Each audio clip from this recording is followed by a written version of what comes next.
Welcome to Believers IAS. Today's topic is new education policy. This topic is very important for our upcoming prelims and even for mains. So, before going into the topic, I just want to give some brief history about education in India. During our independence, we were doing very bad in all the social indicators, be it health, education, or other things also. So, during our independence, the literacy rate was below 20%. But with time, government has brought many policies, acts, and committees which have worked towards achieving 100% literacy rate by 2030. Right now, presently, the literacy rate is around 77%. So let's see what this new education policy talks about.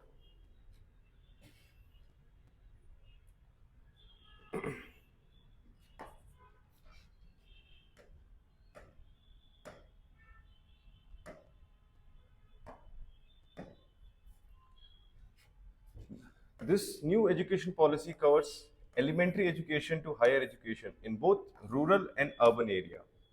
The first policy was brought by the then Prime Minister Indira Gandhi in 1968, and then second by Rajiv Gandhi, and right now we are seeing that the present Honorable Prime Minister Modi has brought in the new changes. That is new education policy 2020. So the first education policy was based on Kothari Commission, which was implemented in 1968. And now what we see is the new education policy, National Education Policy 2020. The new policy replaces the previous national policy on education. So here you can see this, that it has replaced the 1986 one also under the Rajiv Gandhi government. So the present policy was formed under T.S.R. Subramaniam, and the report was submitted by Kasturi Ranjan. And based on this report, the new education policy was brought. It has some minor changes like the years. Like earlier we had 10 plus 2, but now we have this formation 5 plus 3 plus 3 plus 4. It is based on student and it's not dependent on government jobs. What are the major changes it has brought is learning foreign language and choosing different streams after 8th class. About the languages, so the National Education Policy 2023 emphasizes on the use of mother tongue till class 5th, and it can be continued beyond also till 8th. The policy recommends that all students will learn 3 languages. So this is the formula, 3 language formula, and at least 2 of these 3 languages should be native to India. And this is very important. It also states that no language will be imposed on the students. So the next is school education. So it states that the highest priority of the education is to achieve universal foundational literacy and numeracy by 2025. For this, Nipun Bharat mission has been started. Now, what is the full form of this Nipun?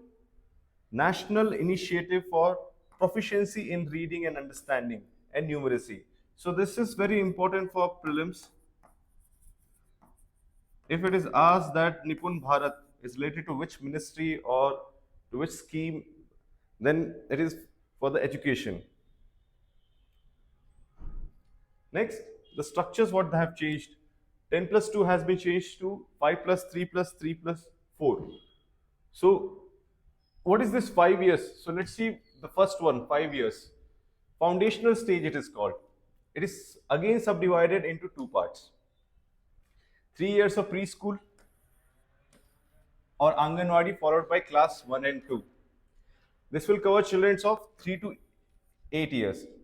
Then the second stage, this 3, is this preparatory stage, class 3 to 5, age 8 to 10. And then the middle stage, the third again, it's class 6 to 8.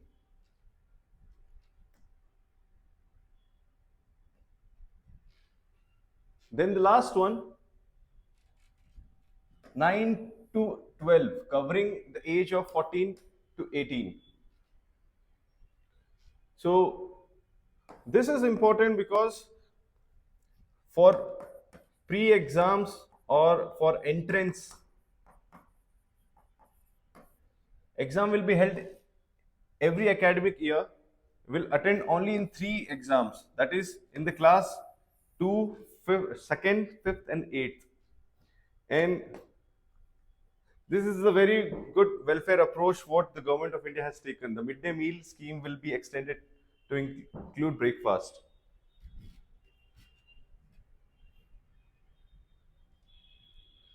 So we had already talked about 5 plus 3 plus 3 plus 4. So it covers till 12th standard. So what about higher education? Higher education, it proposes a 4-year multidisciplinary bachelor degree. So it will be commended by certificate after completing 1 year of study, diploma after completing 2 years of study, bachelor degree after completion of 3 years, and 4 years multidisciplinary bachelor degree.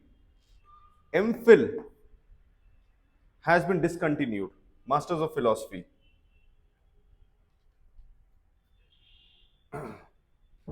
For the higher education, HECI, Higher Education Commission of India, will be set to regulate the higher education. This is the regulating body, HECI. And HECI will have 4 verticals. So what are those?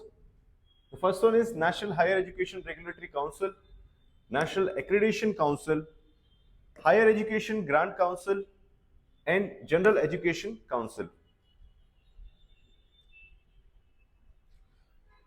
The new education policy also talks about teachers. So you need to remember this also. To become a teacher, a 4 years Bachelor of Education will be minimum requirement needed by 2030. The National Council for Teachers Education will frame a national curriculum framework for teachers education by 2021, a national professional standard for teachers by 2022. And what are the other changes that it has brought? The National Education Commission, it will be headed by Prime Minister. So this is very important, friends. The National Education Policy Commission would be headed by Prime Minister, not by Education Minister. Then Academic Bank of Credit, a digital storage of credit earned. So now National Accreditation Framework